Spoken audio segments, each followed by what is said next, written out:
Welcome to Nothing Is Obi, South Texas Golf Podcast, episode 200 and... What are we on? What are we on? It's 208, episode 208. All right, we have a banger for you tonight from some of the best people in the golf game, not just in the golf game, from some of the best people out there on Par Golf. All right, they're here, they're local here in San Antonio, Texas. I'm gonna have one of their instructors out at Mission del Lago, and he also is the operations director for On Par Golf. Jesse Anguiano is gonna be on the show tonight. He's gonna share us some insights into regards how he got into the golf game, his favorite part of instructing, of teaching and coaching, and he's also gonna help us reach some of those 26 golf goals that we may have. Thank you so much for everybody tuning in and everybody chiming in also for the I know a lot of y'all were able to speak on and tell me your golf goals for the year, the upcoming year, and man, there's a lot of good stuff out there. Jesse is one of those guys that will be able to help us get to those goals right there. And just in case y'all are wondering, my biggest golf goal is to go under par. I shot a 72 at Riverside, I shot a 73 at Riverside, and a 73 out at Alisation out in Castroville, Texas. And so I'm hoping I can get there, man. Hopefully we can get some free tips, and also we get some free tips tonight. And make sure you tune in. All you got to do is comment to be eligible to win. Jesse's going to be given a free lesson courtesy of Jesse and On Par Golf. Man, Jesse's one of the best dudes out there, and he's one of those guys that he is able to relay that information, which it seems like is the common trend for those great golf coaches out there. All right, guys, before we continue things right here, guys, and before we get Jesse on the show, don't forget, guys, FOREBROS Tour is the presenting sponsor for the Nothing Is Obi South Texas Golf Podcast. Never golf alone again. If you don't have a home, FOREBROS Tour has a home for you. Such a banger of a schedule. Some of the best dudes out there. If you're scared, hey, go to church. Scared money don't make money, and FOREBROS Tour, this is my home. The guys that I've met on here, they're my brothers, and we're always there for each other, and we're always there to lift each other up, and we're always there to break each other down as well. And so, guys, make sure you tune into the show tonight and check out FOREBROS Tour. If you don't have a home, if you don't want to golf alone again, this is the place for you. So make sure you check them out. Banger of a schedule. FOREBROS Tour will be out at Comanche Trace this weekend. Comanche Trace, that's right. Country Club. Big ups to Bobby White out there, the director of golf operations. Thanks, Bobby White. And we got the FOREBROS Tour coming up soon here. And also, guys, don't forget, we are coming live from the Texas Chancla Studios, guys. So make sure you hit up our guy, Jesse Hernandez. Yes, he is that lawyer, the TikTok lawyer, voted two-time SA Current Lawyer of the Year. If you have any of your legal matters, DWI, domestic disputes, criminal cases, man, this dude is a beast. He will slap all those people for you, all right? And he'll take care of any of your needs. And you know what? I'm so thankful that he is the sponsor of the studio, because he had a post the other day of stating why he does what he does. And he's a criminal defense attorney because he fights for people that can't fight for themselves. And you know what? He's one of the best dudes out there. Such a great guy. Hat golfer, living his best golf life out there. Jesse, take me with you, please. All right, guys. And I can't wait to bring Jesse on the show, talk a little bit about some of his clients, some of his coaching experience, and how we can accomplish those golf goals right here. So thank you guys so much for tuning in. And make sure you chime in so you can feel like you are part of the show. This is Fairway Ed from Corpus Christi, Texas. So you're listening to Nothing Is OB. Man, this game is crazy. You know, you come out here 1 week, you look like a major champion. The next week, you look like a 25 handicapper from Crabapple, North Dakota. Right there, my Alice boys. Let's go. 3 shots, 4 par, I just do 2, 1 putt, par 4, birdie, woo-hoo, new driver, info, my replace, interviews, M2, par 5, gonna have a banger for you. Think I'll try to get on into, start right, good line, good view, it drew, shooter McGavin, 2 thumbs that's up high and 2 fingers pointed at you, pew pew, fairway to green, conk off that I'm playing, sometimes these par 3 greens look like an island, I plunge in and keep it on dry land, at least I'm not. All right, guys, let's bring on Jesse Anguiano. All right, hopefully I'm saying it. Man, I'm always pronouncing names wrong. I'm always mispronouncing names wrong. He's gonna get into some of the instruction, what makes him one of the best coaches out there, and make sure you chime in, guys. Chime in with your golf goals right here, and we'll see if Jesse can get us to reach those golf goals. If not, got a little bit of time left in 2025, but he can help us in 2026. Jesse, my man, how are we doing tonight, my brother? I'm doing great, Andy. How you doing? Hey, I'm doing well, and I'm so freaking pumped to have you on the show. I mean, I always see you out there. You're always lurking. You're always on the course. You're everywhere and nowhere at the same time. Yeah, that's just kind of how I roll. Oh, thank you, Andy. Thank you for having me tonight. I'm looking forward to it tonight. Man, okay. So Jesse, as an instructor, as I'm looking at your resume, man, I'm looking at I'm reading the bio that Ray typed out, or is it Chat GPT? Did they write out your bio? Yeah. Yes. So how are you doing tonight, man? Is everything going good right now, man? Is the school year treating you well? Yeah, school year's going great. I'm off to a good start. I'm teaching a new class this year, which is entrepreneurship, which is kind of like right up my alley as well too. With being a kind of a sole proprietor here with On Par Golf, being a little bit Ray gives us a little liberty to kind of branch out on ourselves and let her spread our wings a little bit. So it's been great to teach a new course, and the school year's going great. I'm blessed to be at a terrific school with a terrific principal, just with a terrific staff. Everybody that I could say I work with is man, they're just class acts. So. And I think that's the thing. As long as we've been in the field, right? It's always you're only as good as your admin. You're only as good as your crew and the people around you, right? Like you could be the best coach or the best teacher, and if all the stars don't align, right? It still makes for a pretty rough situation, a rough year. Right, absolutely, and the students having great students also kind of helps out a little bit. I'm fortunate and blessed. I've had some really great kids that I'm a part of. I'm so blessed to be a part of their lives each and every day. And middle school is a tough age. I've been in middle school my entire career, 20 years. Believe it or not, it's kind of hard to believe it's flown by this fast. But been in middle school, which is a really tough age. Tough age for kids. They're kind of finding themselves kind of at that age where the birds and the bees are kind of like kicking in. Their hormones are changing. They're trying to find their way in life, and I just try to be there as just kind of a guide, just to hopefully kind of steer them in the right direction, give them some advice, give them a little bit of my knowledge, some of my obviously some of my failures come into this because I've made a lot of mistakes here, Andy, and it just kind of it makes the day go by a little easier when I have some kids that are just in tune about growing themselves.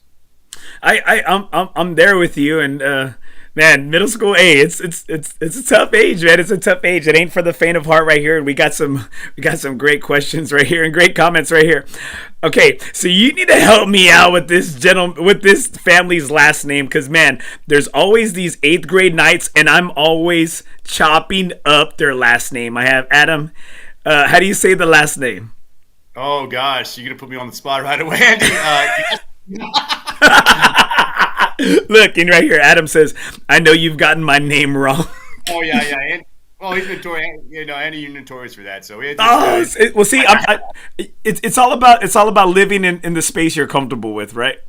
Right. Yeah. Absolutely. 100% there. 100%. So, guys, we have Jesse on the show from On Par Golf, and Jesse, let's just kick things off here, Jesse. What led you not only into the game of golf, and then kind of you could take us through, what you now teaching and coaching and being a golf instructor? Right. Yeah. I guess the inception, my golf inception really started with my dad. My dad, Jesse Sr., he was, was kind of curious about golf. He worked at the Postal Service. He retired Postal Service worker, Vietnam vet. Are you sure? Hold on. What was your dad's last name? Anguiano. Okay, all right, okay. I was gonna say my dad's last name is Torres, and you know what? Hey, he was a retired Marine. Was in Vietnam, post office. I was like, hold on. I was like, hold on. Have I found you? My long lost brother? Yeah. So my dad got involved in golf and started picking up the game, and I just kind of tagged along, just like a lot of junior golfers that are out there. They kind of see dad doing it, and they want to be cool like dad. I mean, even though they won't want to admit that. But yeah, my dad kind of took me out there. We used to play. Kind of started out with playing post office tournaments. Adolf Trevino, who very, very accomplished golfer here in the San Antonio area, won, I think, was it 3 city championships, I think 3 years in a row back in the late 90s. He used to run those events. And we just kind of got hooked up from there. I was kind of a late bloomer. I kind of played sports in high school, kind of, sampled out, a little bit of basketball, did a little bit of baseball, kind of played a little bit of everything like a lot of kids back in our day did before, the internet took over. But just kind of found my way through high school. I went to Holy Cross, ended up at Holy Cross High School. The golf team we really didn't have a golf team there. I went to our head football coach, Angel Cedillo. Angel, yeah. Oh, Angel, just man, I just really just have a lot of admiration for Coach Cedillo. Is a guy that I hold close and dear to my heart. When I transferred over, I actually was transferred from Brackenridge High School my sophomore year. Coach, they put me in the office first period, so I would answer the phones to the school back in the day. They would have me just kind of answering the phones, kind of running messages. I would kind of work with the dean of men. Just kind of was behind the scenes during that period, and I would go in there and I would talk to Coach Cedillo, just kind of talk to him, and he's really actually one of a big influence on why I wanted to kind of coach. Also, I played a little freshman basketball for Coach Hall at Brackenridge back in the day. Man, hey, you're dropping some Hall of Fame names right here. Oh gosh, yeah, Andy, I'm just a blessed man. I'm fortunate to have been around some just really good people here in San Antonio. It's kind of some legends in the game, just kind of all around. So from there, I just kind of was finding my way through school and just trying to figure out what I wanted to do, and went to work, started working for the municipal golf outfit here in San Antonio. I applied 1997 while I was still going to college there, and kind of finding my way.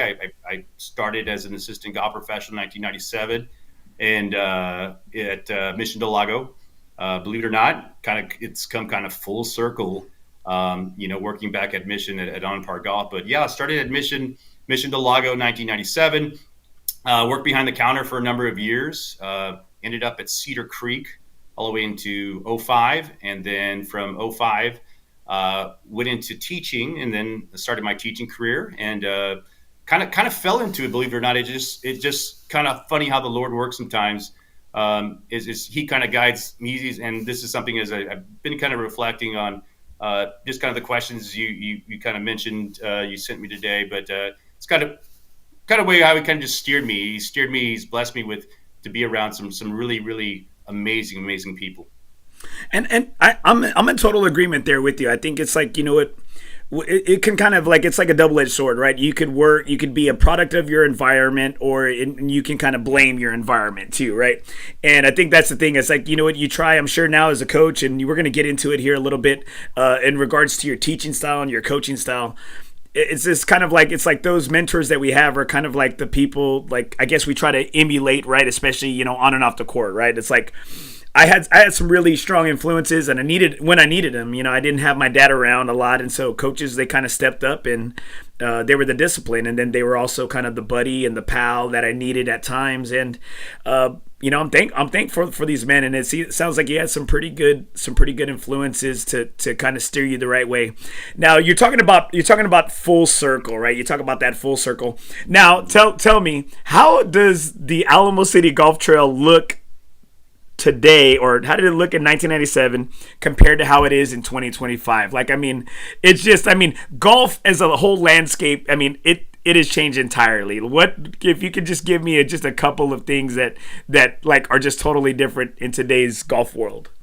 Oh, well, I think number one, back then it was just kind of like a slower time, I guess, with the golf courses, right? You had some options to play. You had tons of options, many more options. Like you had your Pecan Valleys, you had your Republics, you had your Wood Lakes. It was kind of spread out a little bit, right? And there was just kind of some more places to play, right? Now, the biggest thing that I've seen is, and I've been around Mission to Lago for a number of years now, and the biggest thing is like I see people sometimes and I don't recognize them, right? There a lot of new faces, especially after post COVID. Just a lot of just new faces, new to the game of golf, which is great, because the game is growing. But I think that's one of the main reasons. Like I see some people, even my regulars from years ago, I'll still kind of run into. I'm like, man, wait a minute, man, I'm glad to see you. Sometimes you think, and I have had a number of regulars that have passed on, that are in a different place right now, and a better place today, and that's kind of like the biggest thing. The golf courses itself, they've transformed a little, obviously, with the layouts. The layouts are just different. The Charl has done a really good job just keeping up to date and trying to make changes that are beneficial to golfers. You're always going to have people that are going to argue that, but I think overall the Trail, like I said, what they do is providing a good product, and I think they've done a good job of that since they've taken over. Do you think, as working back then in like the late 90s and now, we are where we are in 2025, like how much easier was it to get on the course? And like, man, like I remember those days, like in the late 80s and 90s, man, you could like bribe the starter with a couple of tacos, bacon and egg tacos, the carne asada, and what would they do? Just go on through, right? Now everything's tracked, bro. Everything is tracked. All the carts got GPS. They know where you're at, what hole. It's just like they can't just say, hey, dale mijo, dale Chime, Right. Well, I'm not going to go off on a lead on it, but I will say this, is that back then it was more customer service oriented, right? So, for example, like we at Mission to Lago, we had the range there. So we would get people would call us, hey, Jess, hey, I don't have a tee time, for Saturday morning. I'm like, okay, dude, you're calling me Friday night. I'm like, to me, I always would relate it to like, okay, you're going to dinner on Valentine's Day, right? And you don't have a reservation and you're trying to call the day before to book that. But I would say, hey, listen, we have the range here. Go hit some balls. Give me some time, maybe 10 minutes, maybe an hour, but I'm going to do my best to get you on. So that's kind of what we prided ourselves. Like, I know the team that I worked out there, Furman and Eddie, and some of those guys, Larry Ramos, Bill Valadez, Jim Smith, some of those older guys that I used to work with. We just always used to try to take care of the golfer, right? Not to say that the Trail doesn't, but if you walked up without a tee time, you could be assured, like, hey, listen, we're going to work you in somehow. Here, it's kind of like, okay, you have your tee time. If you don't have a tee time, then go to right? Right, and then on top of that, with not too many options, out there, it makes it a little bit more difficult. But that's where I think too, you could come in and just say, hey, maybe I'll go play the par threes, or I'll try something like that, which you're still out there, so.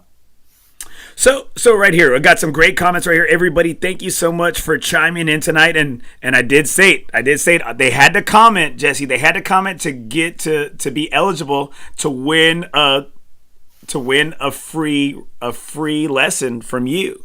And then they're like this, and they're like, what if I don't comment?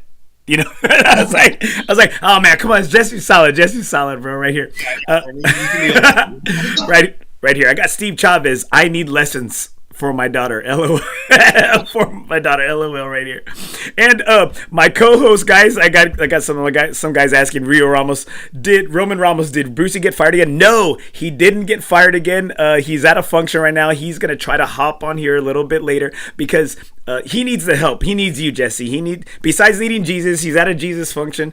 He needs Jesus. He needs Jesus and Jesse. That's what he needs right there. All right, he needs that. I need a lot of Jesus, man. we all do, brother. Oh, we all do, brother. So Jesse, right here.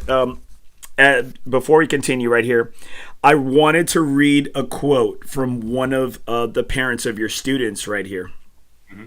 All right, and I'm thankful to have. I really wanted you on the show because I see how you interact with people. I see the love and that people have for on par golf and how your students treat you and how they look at you. And we had Brian Gathright on the show last week. We had Coach McEwen of Brent from Alamo Heights. I had Jason Poppy on the show. We've had numerous instructors. I mean, we had your dad Rhaegar's on the show. We've had so many. We've had a lot of good instructors, and one thing I'm sure you've learned as being a coach, and I've seen it too, from being an athletic director and a coach, is that it's all about you can know everything, but if you can't get what's in your mind to that student, to that kid, to get it out there on the field, it does nobody any good, right? And so one thing I've always been able to see with you is how you relay the information to your students, and it's made you, because when we talk about on-par golf, people don't always say Ray's name. It's like they say your name, they say Cameron, they say Christy, they say Jake, they say AJ, they say a lot of names, right? And I'm like this, I was like, hold on, isn't Ray the owner? And you know what? But then it's like the stable of quality instructors y'all have, right? So right here. Okay. Coach Jesse has been incredible for my daughter. His patience, no doubt from his teaching background, shines through in every lesson. He's motivating, encouraging, and always finds a way to build her confidence. She has improved a lot since working with him and leaves each lesson feeling like she can do anything. That is, let's say, he said it right here. Hopefully I can pronounce it. It's Adam Isasi. All right, there you go. He put it right there. Isasi, right there. Adam Isasi right here for his daughter. And that's beautiful, man. That's beautiful as a coach to hear that. And it sounds like, you're doing your job. You're doing your job, and you're building, growing the game, and building students up. Yeah, I'm just very humbled by that. Carmen and Adam. Carmen is just she's just growing. Each and every lesson, you could see the confidence just build just from when she walked in for the very first time. Just having some great natural ability already, and already working with an instructor, having that good foundation, and I'm just like I said, I'm just kind of guiding her, kind of steering her in the direction that I feel like she needs to grow in a little bit, and she's taking that to heart, and it's just amazing when you see students that come in, and we've all been there, Andy, like in life and in our golf swings, right? There's times when we're on that mountaintop, and there's other times when we're in that valley, right? And there's nothing scary, and especially in the game of golf, like when in life, when you're in that valley and you don't really know how to get out of it sometimes. And and one of the things is just coming and getting a second pair of eyes. Sometimes it's just getting a different opinion, or it's even just not getting the opinion from your dad, right? They don't want to listen. They don't want to listen to us. They don't want to listen to us. You know that. Man, I have a 16-year-old junior golfer, and Zach Anguiano, and Zach was kind of a late bloomer too. Really didn't want. I've always had him, around the game. He would come for the summers. He's out in California with his mom, and would come and stay with me. And we would always have the on-par golf summer camps, and he would come along. And I really didn't push him because I'm like, this is my thing. I enjoy this, and this is something I love to do. But I'm not going to force you to do this, right?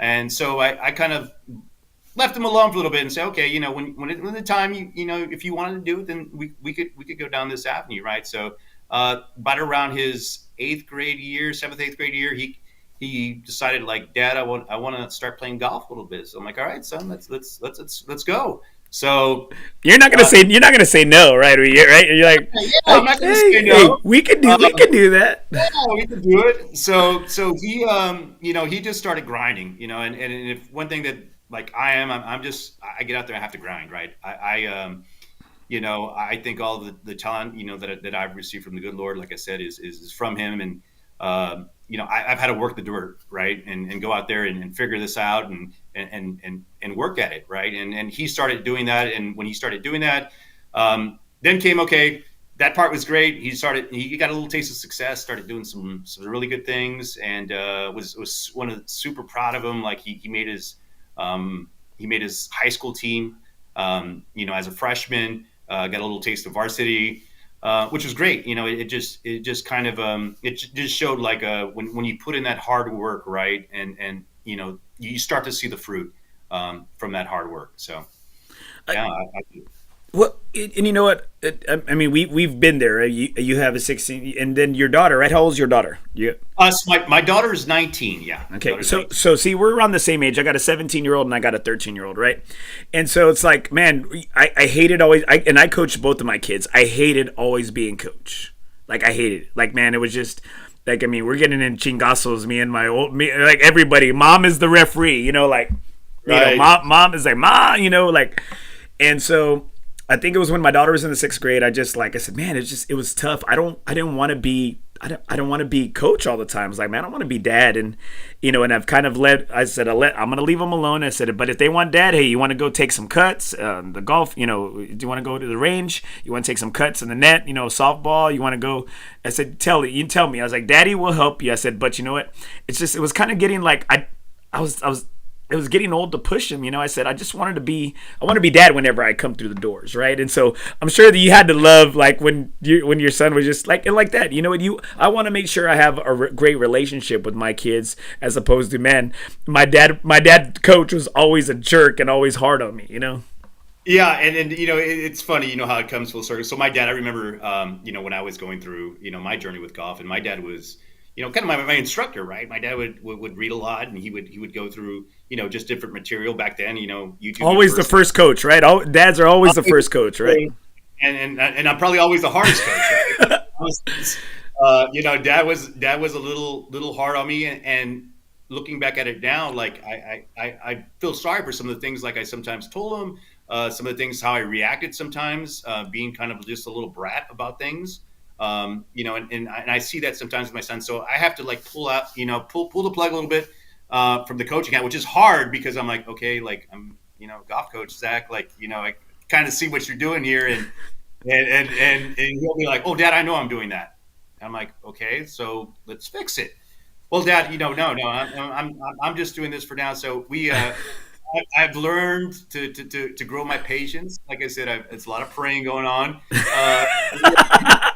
With my son, and asking for that patience that the good Lord has blessed me, because I think that's one thing. And that word that had just stood out to me most was patience. You know, I've been blessed enough to have a lot of patience because just kind of like with some of my students that I've had with On Park, I'm getting them from their inception. Like, this is day one. This is a golf club.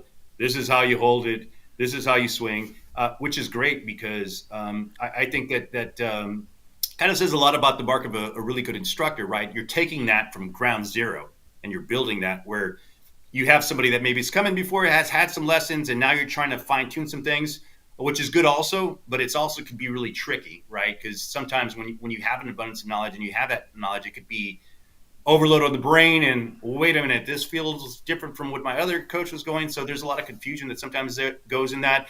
But I kind of put on my teaching hat from being in the classroom all day and teaching, you know, seven periods of class.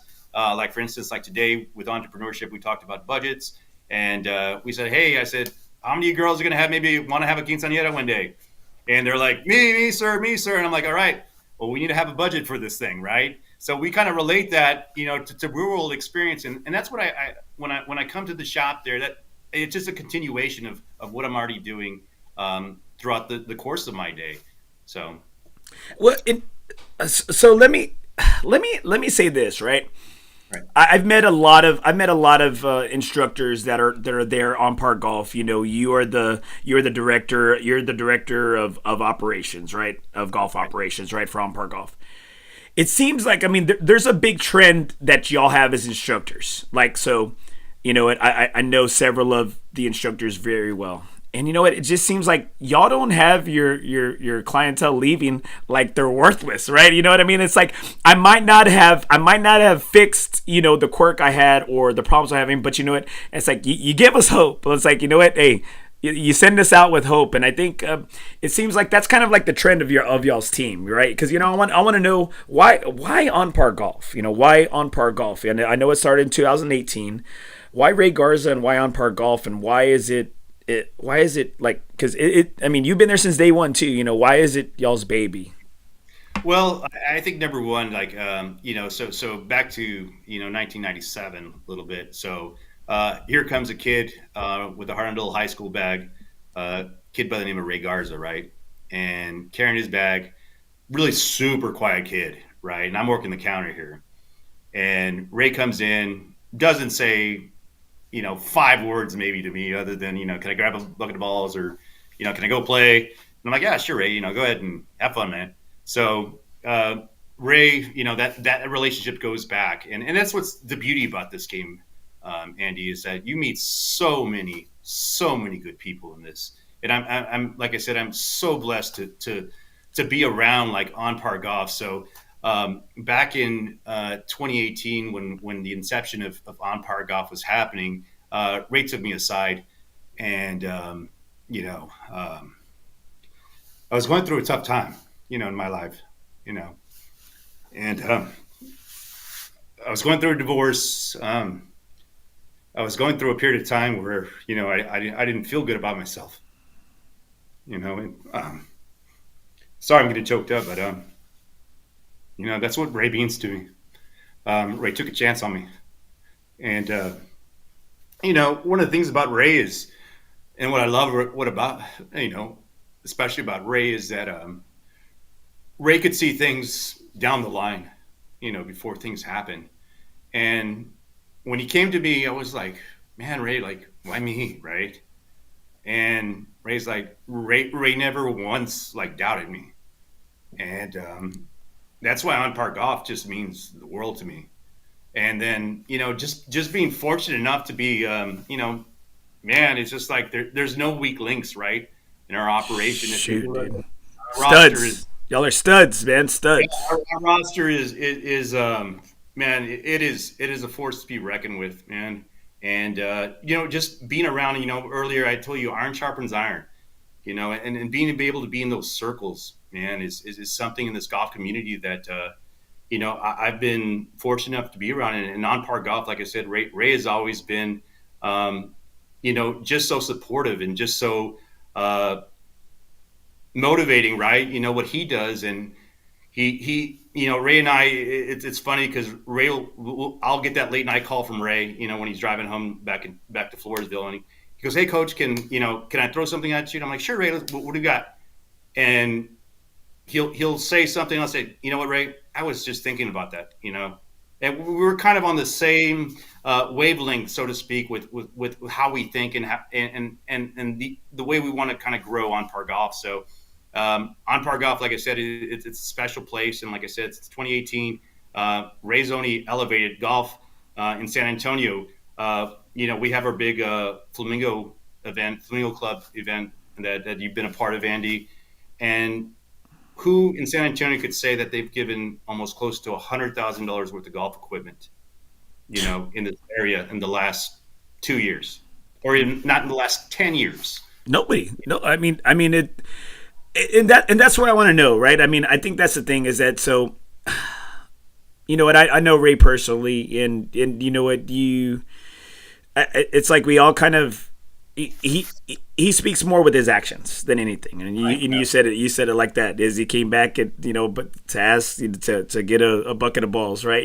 Just not very many words, and I appreciate your honesty, bro, and I appreciate you speaking from the heart, because a lot of people talk about things, and then a lot of people make things happen, and Ray's the guy that makes things happen. And I think it's just it seems like everybody that's involved with on par golf, it's there because they want to be there, not because they have to, or not because they're trying to get their name on a plaque, on it's something. And I think that it's so beautiful to see, and I tell these junior golfers, and I tell these parents, I said, hey man, I said, hey man, Ray will take care of your kids. It's like it's just like 31 flavors of ice cream. They got 31 flavors of instructors right there. That are some of the best people in the game. And I think that's the thing, is that Ray, that's one thing Ray always said, is like, you surround yourself, with some good people, and good things are happening. And it seems like, I mean, y'all are tearing up the South, and it's nice that, to be for the South Side, and then now you're growing and you're stretched and you're reaching more and more and seeing the quality job that y'all are doing, and it's beautiful, man. It's beautiful because one thing I can say is like everyone always asks for an instructor. Everyone's always asking for an instructor. I said the first thing I tell them, I said, so where do you live? That's what I say. The first thing I said, it's about proximity. I know being a dad, being a coach. Hey, like you know what? I'm gonna go, and if I'm gonna get something, I'm gonna eat something quick, and it's gonna be by me, right? And I said, okay, well then, what's the next thing? I said, do you want somebody to lie to you? Do you want somebody to be truthful to you? You want somebody to build a rapport with you? I said, man, Ray Garza and his people, like they do it, right? They do it, and that's one thing that it feels awesome, bro. And that's why I wanted you on the show, because you're one of the guys that I met one of the first days. I met, I knew Ray, met AJ, and then it was you, and I'm like, and I was like, and Jesse's still there. I said, man, so I was like, something's got to be in the water, man. Something's got to be in the water there. So tell us, Jesse, with the job you do and the students you have, what is your coaching style? What is your teaching style?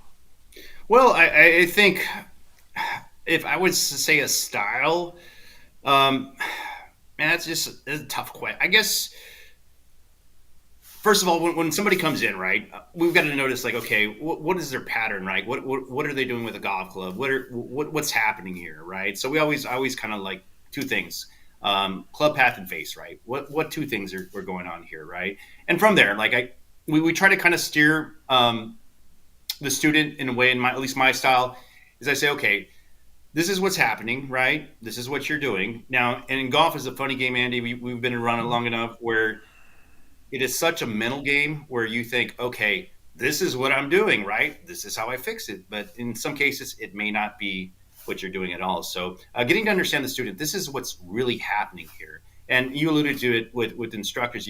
I've been around this game long enough.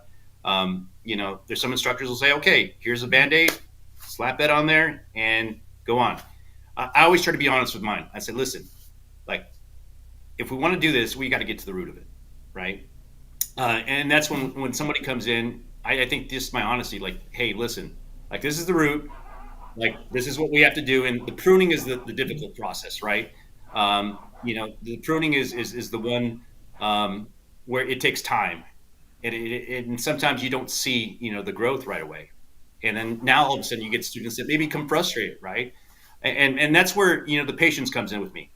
We just have to, keep on treading water. One thing that Coach Pop used to like to say is pound the rock, right? We pound that rock, we keep pounding, and eventually, like I said, breakthroughs coming. And that's what sometimes it's when students come in, that's all they need, that message, right? Like, hey, listen, like, just stay the course. Keep doing what you're doing. Everything you're doing is great. I'm a firm believer is like, you can make a great golf swing and still hit a bad shot.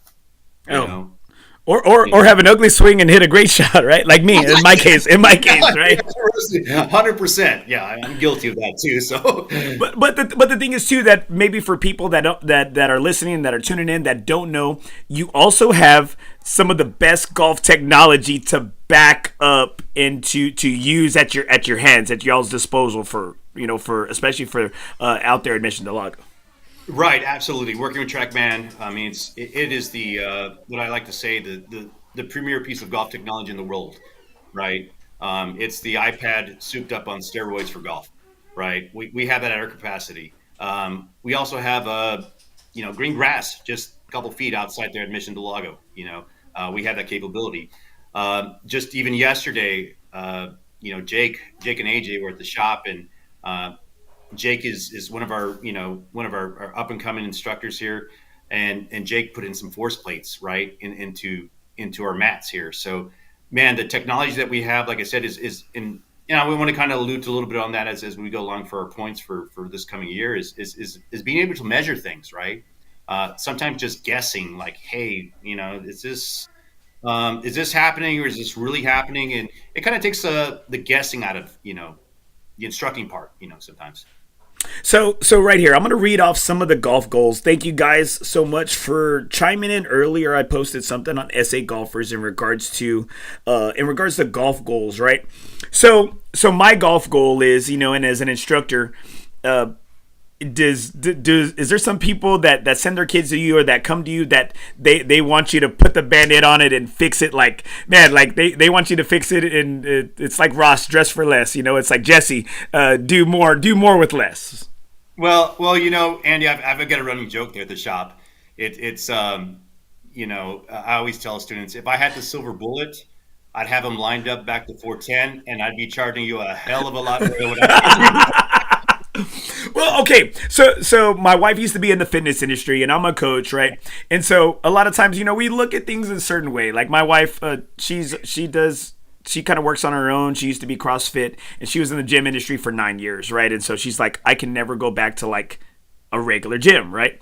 So it's just like, we always talk about what is the best, the best client or the best member, right, for a gym. It's like the best membership or the best clientele to have, if you're the company, is that client that gets the subscription or the membership and never shows up.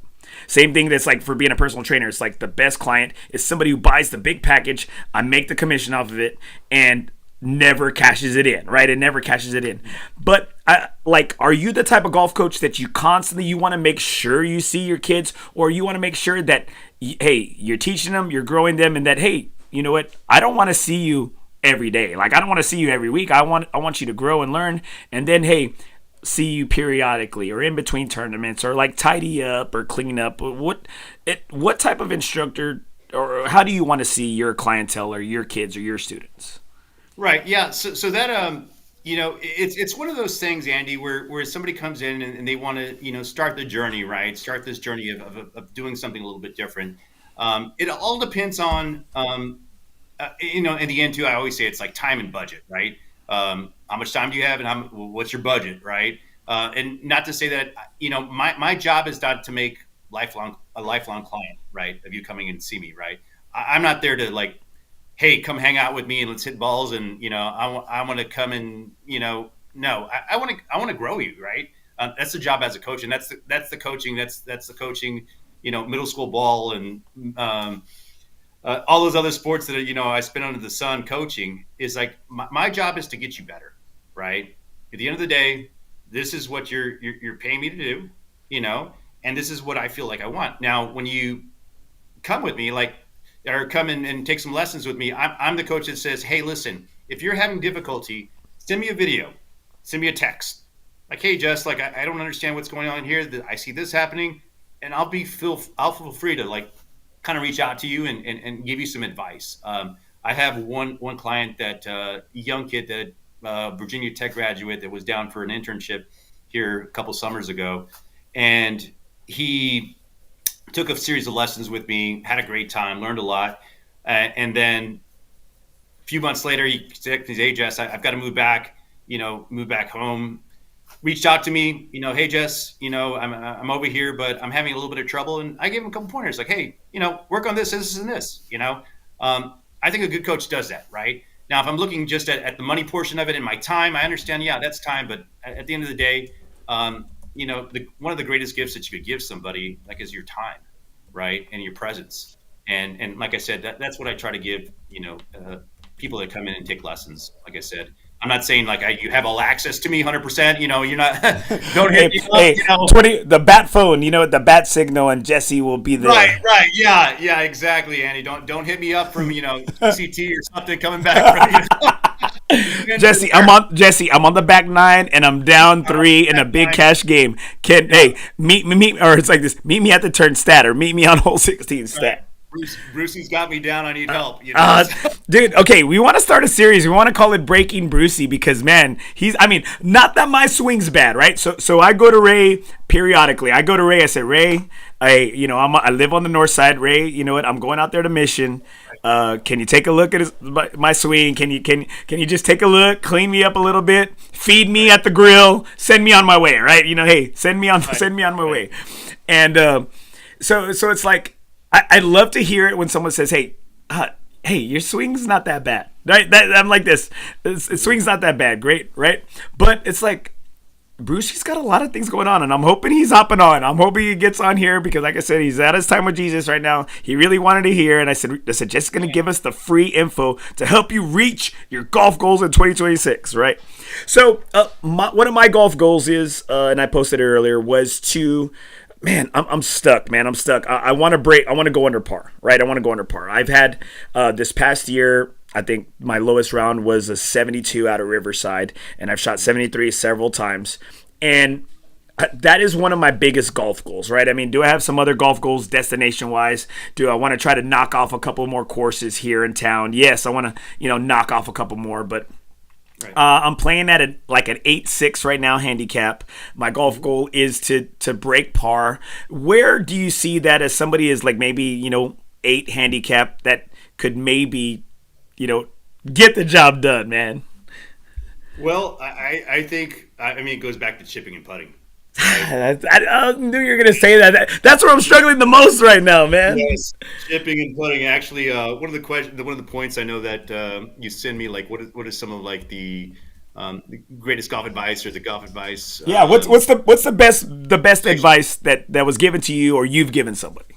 Right. So when I started my young journey in golf, right, I worked for a Class A professional, Ruben Cedillo. Ruben Cedillo was out of New Braunfels, and Ruben took over for legendary PGA professional Rudy Bomars there at Mission del Lago.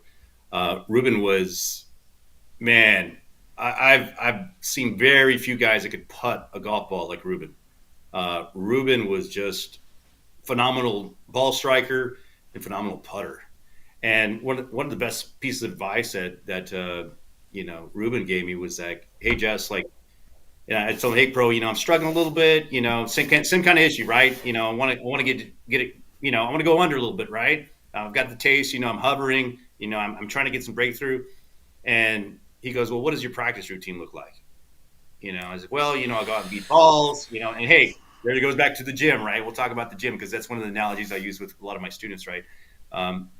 And I said, well, bro, I go out, hit some balls, maybe play 9 after work, and there we go. He goes, I want you for the next, couple weeks, I want you to go, before you hit the balls, I want you to chip those balls. Chip the balls, go hit the balls, come back, chip some more, then putt. All right, bro, got you. Did that.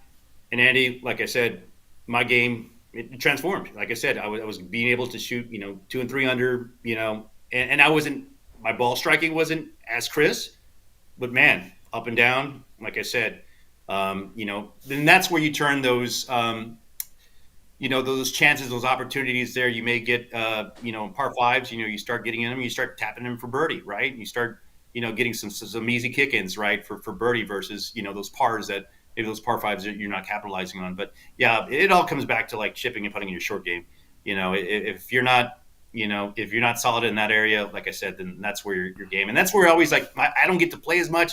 So that's the rusty part because of my game now is because I don't have a chance to go out there and practice as much as I teach. Yeah. Okay, so how is it as being on that side, as like the golf instruction side? You're on the course, you're right there, you can see it, you can feel it. I mean, you're just like, you can touch it. Like, how is that tough as like somebody who loves the game, like loves and lives the game? And I mean, you're instructing, you're teaching. Yeah. I mean, yes. Okay. You're changing lives, right? And you're molding young minds and you're helping golfers get to where they want to get to. But you know what? It's like, I always compare the golf course to a buffet. And I'm like, when I'm taking the kids right to a tournament, I'm like, I don't like taking these kids to a tournament. I'm seeing a course, and it's like a beat at a buffet. I can't touch any of it. I can't touch the food. I can't touch the course. I can't play. I'm here watching these kids play bad golf. I want to be the one playing the bad golf on the tournament, on the course, right? Like, how tough is that been for you to be on that instruction side, knowing that, I mean, do you want to play still? Right. Yeah. And it's one of those things when I was younger, like I said, I love to play, right? I would go out there, I'd grind, I'd hit balls, and it was kind of my normal routine, right? Now as I've gotten a little bit older and things start to kind of slow down a little bit, and and priorities change a little bit. I don't have really, and it sounds crazy, but the time management of this all, because literally from my day job going into instructing, by the time I instruct now it's dark by the time it's 6 o'clock, so I don't have that time. And then plus I live, right near the golf course here at Mission del Lago. So I'm even closer to that. But, there's one thing that goes around in the golf business, and it's like, if you never want to play golf again, like, join the golf business, because a lot of times, it's something as you get into this, this journey and being in the business, and shout out to like all the hardworking, guys behind the counter and the people behind the scenes of the golf courses, right? A lot of times you see the retired guys, back there. But back then, when I was coming up, one of the things, one of our goals was to, become club professionals, right? And I didn't quite reach that goal. That was my goal at first. I did, pass my playing ability test with the PGA of America. Went down that route. It was a little bit the programming was a little bit different back then, where you had to pass it before you could enroll into it. And I think the PGA soon figured out, we could get a little bit more money if we let these guys come in. And, and it was a running joke, the PAT tour, back then, for the guys that would, just kind of struggle. And believe it or not, Andy, I actually took my PAT at Mission del Lago. No way! It was able to have it there. Yeah, they were able to. Yeah, the pro I was working for, Joseph Mendez, he thought Joseph was just another class act PGA professional that just took a liking to me, and said, "Hey Jess, I want you to get in the program. I'm gonna have it here. No excuses. I want you to pass." And I'm like, "Okay, pro. Sounds good, right?" And believe it or not, Andy, I think back then, it was something ridiculous. Only 10% of the guys that took this PAT for the very first time passed it. Something ridiculous. And these are some really good players. For example, the group that I was in, I played with a couple guys from some really nice clubs, here in the state, and I was the only guy that passed it. Well, people, I don't mean to cut you off, but people that don't understand is that I think out of the whole trail, I think Mission is the one with maybe the course with maybe the most teeth. It's really long, and I think just because maybe it's so far away or outside of kind of city limits or whatever, right? It's way outside, close to you, but I don't think people understand that I think it might have the best layout. Challenging, extremely challenging, and they can stretch out that course. Right, absolutely. Mission back then, just a little backstory to Mission. Mission used to have the PGA. It was the Public Links qualifier. Oh, okay. Out there. Yeah, and when I was working there, a guy by the name of Jimmy Walker was coming up. Oh, damn. Yes. Jimmy Walker played out there. I was able to see Jimmy Walker play, and Jimmy was just crazy good. Another guy down from the valley, Ochoa was his last. I want to say Albert Ochoa, another great stick from legend down in the valley. But those two guys qualified public links. They used to have the City Am there years ago. Just a phenomenal layout, like you said. I remember just what stood out to me, right, in growing up, because I grew up near Riverside. My dad still lives by Riverside. I grew up. Riverside is near and dear to my heart too. That's my course too, bro. Yes, and you always remember that first birdie, on the big course, and that was number 8 for me. I'll never forget, birding that first one. But yeah, Riverside's where I fell in love with the game. My dad and I used to go out there during summers, play the par threes. We just used to go out there, not knowing anything, and just go out there and just. There were some of the best times, some of the simpler times, right?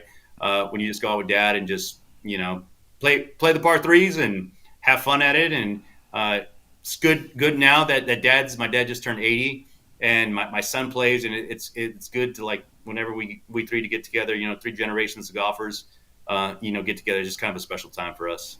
So you're taking all the bullet points I got you, and man, you're beating me to the punch. You're not even let me do my job, bro. Let me be the host right here. So you talk about Riverside, right? And again, I'm from Corpus Christi. That course has a lot of nostalgic value, right? Because besides Mission wasn't built yet, right? Mission wasn't built yet as I was growing up in the early '80s, and at Pecan was just a little bit. It was too rich for our blood. Like that was just like, hey, at every birthday round, right? On just special occasions. Right.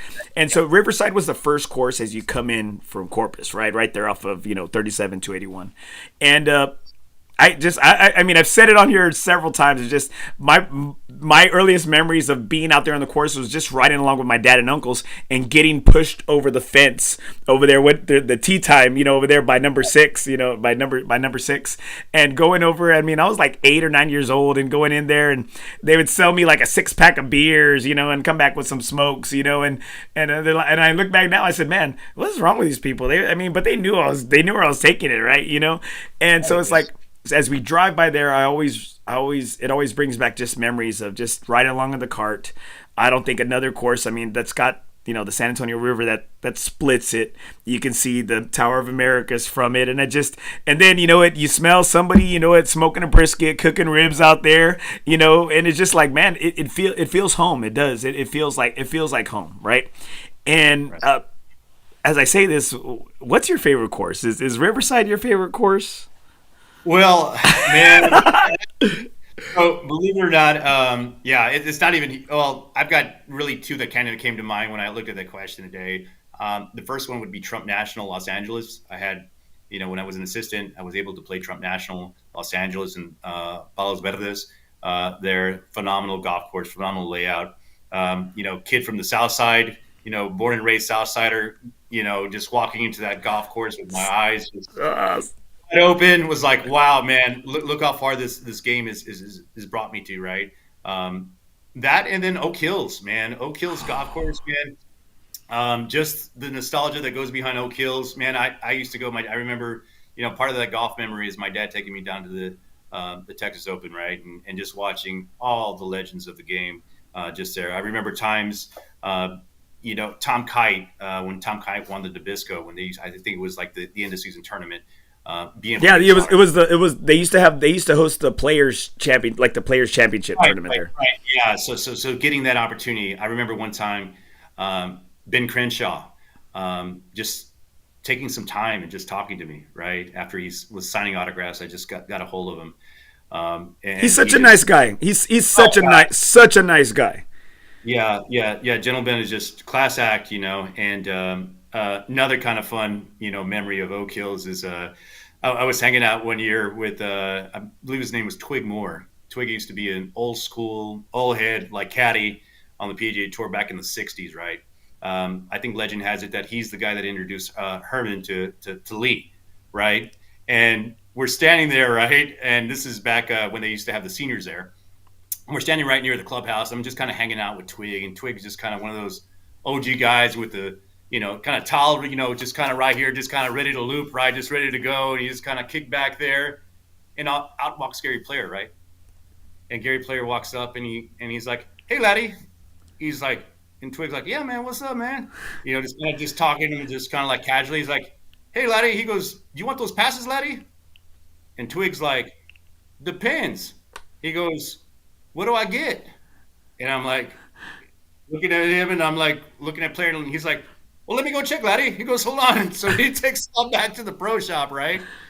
And here I'm thinking, man, Twig, it's like, here, like, greatest players in the game is like offering to give you like passes, and you're like questioning.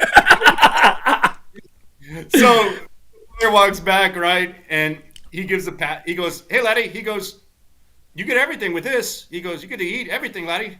He goes, "You want them?" He goes, "Heck yeah, I want him." All right. So Player gives him the passes, right? And Player goes back into the, the clubhouse there. And, we're there, and, my mind's racing, right? Like, come on, Twig, you got to hook me up, man. Come on, man. So I'm thinking, just letting it marinate a little bit. Finally, I'm like, "Hey, Twig, man." He goes, "What are you going to do with those passes, man? Tell me." He goes, "I'm going to sell them." Oh, yeah. Hey, that's smart, man. That's smart. Oh, man. Yeah, Twig was a character, man. Just fortunate. Another time I got to beat Andy North on the range. There was another pro that used to come to Mission del Lago, And my Milligan, I believe, was his last name, but was out of Chicago and retired here in San Antonio, and just kind of took a liking to me. Kind of met him. I remember when I passed my PAT, he gave me a little money clip for the PGA, kind of a nice gesture, that he gave to me. And then I was on the range because that's where I used to love to like hang out. I was just kind of like a range guy. I really wasn't like okay, I'm going to see you hit the shot. I used to love just to kind of be in awe of like these guys' swings, right? So I would kind of post up at the the driving range there, and he calls me over under the ropes. He's talking to Andy North, and he calls me. He goes, "Hey, Jess, come on through." And I'm like, that south side of him, he's kind of laid back. La Huda, Yeah, exactly. You feel divots, or no, but yeah. So he comes by, or he sends me over under, and I have this brief interaction with Andy North, right? And he's just like, the pros like, hey, this is Jesse. He works at the golf course here in town, does a great job. And Andy North is like, hey, I'm Andy North. I'm like, yes, sir. I hear you on like all the time, man. It's just like, one of those things is just like, just kind of a great memory from Oak Hills. Another memory is like, man, I was at the end of the range there one day out nearby, kind of the first tee there, pushed off way to the side, and Payne Stewart's out there.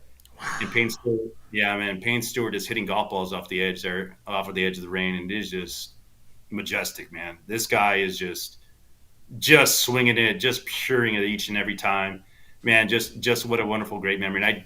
And I've had the opportunity to play Oak Hills once, and just when you do that, and you're just so in awe, of that golf course. Another good memory, man. I saw Lee Trevino and Gary McCord play together, man. Man, that's got to be an interesting twosome right there with those characters. Oh gosh, man, those guys never once, man, were people not just entertained. A lot of times, like I said, that's kind of like what you miss a little bit of too now with guys like you see these like bigger than life characters, right? That these guys that we grew up watching, like these idols, right? With growing up, Lee's story is just amazing, right? And McCord, just those guys just chopping it up, like just having the best of time, man. So yeah, it just Oak Hills is probably, like I said, that's one of my favorites here in town. And I think the ghost of golf, like they live there, right? I mean, you see as you go up to, they got the little like the putting area right as you come in, and it says members, Oak Hills, members only, right? And then you got the plaques of the AW Tillinghast, right, to the right of it. And man, like you do as you're playing this course, like I mean, man, like the ghost of golf, like they live there, right? I mean, it's got a lot of soul. Like that place has a lot of soul. And don't get me wrong. Hey, you walk into the clubhouse. I mean, hey, you're turning back the clock. You're like so it's like somebody say, hey, what you doing in here, boy? It's like, you get that same feeling at San Antonio Country Club too, And so I love that. I love that choice right there for you as being your favorite course. So favorite golf memory. Man, favorite golf memory, believe it or not, comes back to Mission del Lago, man. My son, like I mentioned to you, my son, junior golfer. Well, last summer he played in an event and was doing really well, right? The year before, I think he had put a little bit too much pressure on himself, right? And welcome to golf, right? Put a little too much pressure on him, didn't have a good round, one of the events that he was playing. So played again, had the opportunity to play again here last summer and was doing really well. They have live scoring now. Some of these tournaments, have the live scoring. Well, my son is, just very, very jumps out of his skin sometimes with the thing. So he was doing really well. I think he was like, I want to say 3 or 4 shots ahead going into the last 2 holes. Well, it's number 10, 11, 12, the par 3 there. They're at Mission. Yeah, sounds about right. Yeah. Mm-hmm. They all in the back. In the back, yeah. Yes, so he had started on the backside, and he was just kind of finishing up a few holes. Well, the kid behind him was the next closest guy to him. Well, the kid makes a hole-in-one, right, on that par 3 during that junior tournament. Oh, shoot. Yeah, so he gains 2 shots on him on that one. Sure enough, he's there looking at us. I'm like, don't look at your phone, man. Like, don't be scoreboard watching. scoreboard watching, baby. So he was scoreboard watching. Next hole, hits it into the bunker there on the par four, long par four there. Had some wind, hit a good shot, kind of got hung up in the wind a little bit. Plugs it in the sand, doubles it. Oh, shoot. So he's up one going into the last hole. And here, as a dad, as a father, those nerves, yeah, you could associate, but guess what? He's his own guy, right? He's his own person here, right? Well, sure enough, pipes it down the center like if nothing, goes up there, and this is like, the second shot, his approach shot is, all it's about, and sure enough, sticks it to about 5 feet. Misses the birdie, taps it in, wins the tournament by 1. Oh, man. 18 is no joke, their admission. 18 is no joke of a hole admission. Right. Yeah. So that's just one of my, like, just watching him being able to succeed, like, something that he enjoys doing. Right. And I guess that's our goal as dads, and, is watching our kids, mature and grow. Right. And that's one of my favorite golf memory. Like I alluded to, like anytime we get together, with my dad and my son, that's always, I always try to take a picture, every single time to cherish those moments. I didn't have my grandfathers. I didn't know any of my grandfathers growing up. And that's something, like I said, that if I had a dream foursome, I know you kind of asked that question quite a bit. Oh, come on, man. Like John, you're the worst. You're the worst guest ever, man. Like, you got to let me have it, man. Let me have it, man. So Right. we're there. Yeah. Okay. So it's not dream foursome. Who are you? Guys, sorry guys. This is, party pooper over here. He's not letting me get Right. any of my stuff in over here. Thank you. Thank you. That means you're watching. All right, guys. Obviously, we got somebody that got all the. He's reading all the test questions before he got all the test questions before we got here. Jesse, who are you playing your final round of golf with? Oh, final round of golf with. Like I said, it'd be me. Obviously, my dad. Like I said, my son, and then my grandpas that I've never met before. That would be my ultimate foursome, just to be around him, and cherish the moments. And I think that sometimes as we get into like, the golf points, right, for this year is really enjoy the moment, right? Sometimes we get fixated on like the scoring, right, and we kind of shy away from like the moment that you're creating with someone, right? And that's the beauty of the game, right? It doesn't matter what caliber of player you are. You could, and this is what's great about it. You could play with anybody and still have a great time. I think that is a thing, right? So Brucey and I were talking before you got on, and he's at a church event right now, and he said his pastor was saying something in regards to that we need to slow down, right? And I think as coaches, as teachers, what are we trying to do? We're trying to survive the week, right? Like, hey, let's survive the week and get to the weekend, and then you got the real teachers out there that are counting down the days to Christmas break, right? Coach, only 12 more days. You know how it is, right? You got those teachers, right? And I think that's the thing too, is that Brucey said that to me, and I said, man, as a coach, it's always so hard to. And then when you got your kids the ages we do, right? It's always, now that they're at their age, what do we want? We want everything to slow down, right? We want everything to slow down. And I'm just like, I hear that and I hear that as an instructor, like you tell your kids to breathe, to calm down, to take it. Hey, you don't have it, you don't see the line, you don't see, step back, right? And I think that's the hardest thing that we do is that, or that we can do sometimes that we don't do, is step back. And I think that's one thing where I'm trying to do a little bit more, is I'm trying to take less pictures when I'm out there. I'm trying to make it less about the gambling, less about the skin in the game, and I'm trying to really enjoy these rounds. I'm trying to enjoy these rounds, and a lot of times, we might give each other crap about guys and being out there in golf. I said, man, it's a safe space, right, for us, right? It is a safe space for us, and it is my way. I can't play flag football no more. I can't play basketball no more. I can't do all those things, right? I'll get hurt. And so it's like, but you know what? I can still pound the rock. I can still pound the rock, and and I love it, and I miss playing sundown golf. You know, when you're coaching, right? You don't play a lot of golf during in seasons, and so I love that. You know what? I just want to. I think that's one thing. That's one of the, I'm gonna write that down. That's one of my golf goals for 2026 is just a step back and to enjoy the round just a little bit more. Like, and just because we're lucky to be involved with this game. Right, absolutely, 100%. And just kind of to piggyback off that, when I was going and looking at some of the goals, right, I just as a teacher, right, I just start making notes like today and start just kind of writing things out. And I said, man, how can I relate this to, like, the people that mean a lot to me, which is my team there at On Par Golf, right? Number one is like with the goal maybe like for this year is like be humble, right? One of the things in golf is golf is hard, right? It's a hard sport. Learn how to better manage your emotions, right? That's something that I've worked on too. As I've gotten and grown in this game, I was a hothead. I was one that would get really, really upset, really frustrated, and it took away from the experience that even others were having. And as I look back now as an adult, right, I was like, man, I was being a little bit selfish, right? With that. One of the things is like Ray has got to be the most humblest guy like you could ever meet. And Ray will come in and say, hey, Ray, how did you do today? Well, I shot 7 under, and be like, okay, Ray, like, thanks, man.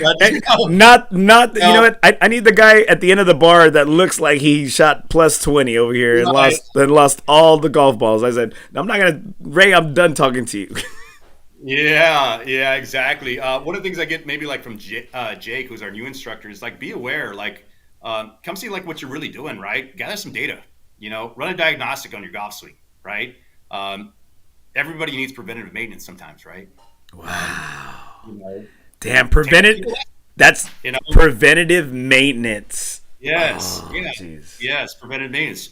Take a lesson. Like I said, get another opinion. Like I said, as men, like I said, our egos come into play. And I see it a lot too, is guys go out there and yes, working the dirt is where it happens. But if you're creating bad habit, what are you really accomplishing here? So another one is reminds me of our female instructors with Christy and Cameron is like be different, like be a trailblazer in golf, right?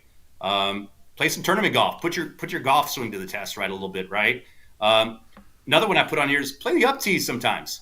One of the things I love from Bryson is playing the up tees will help you learn how to score, right? A lot of times when I was, and I look back at this now as an adult, one of the things he says is like, hey, listen, when you play the up tees, it allows you to learn how to score and be in those situations where, hey, I'm not nervous, because that's another factor in it. When you're doing really well, what happens? You get nervous, right? You stand over a putt. Hey, man, this is for my best score ever. And all that nervous energy kind of sets in a little bit. But if you've been there before, hey, I've been down this road before. This is just another putt. Hey, be on my way.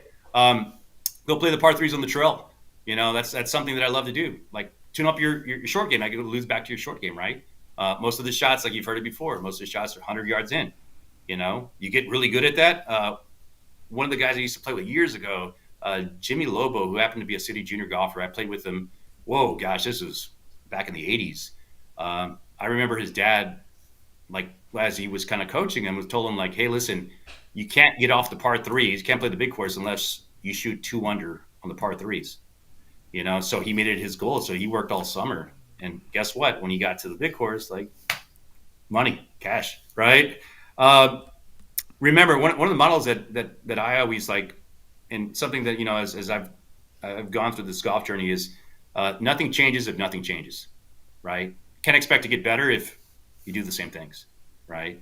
So time and time again, like I said, it's like I said, maybe get, be a little bit different, do little things different, right? Be practical is my next one. And I get that from Derwin, my man, DK. DK is good with the numbers, right? Good with the specs, maybe look at your equipment, right? There's a good time of the year is to maybe get some work on your equipment, maybe some new grips, maybe those shafts, right? Maybe you're not swinging that club as fast as what you're swinging it, right? It is really kind of matching those things up. We were blessed to have, Ben. Ben is just a classic. A lot of my clients, like I usually send to Ben anytime equipment needs to be redone.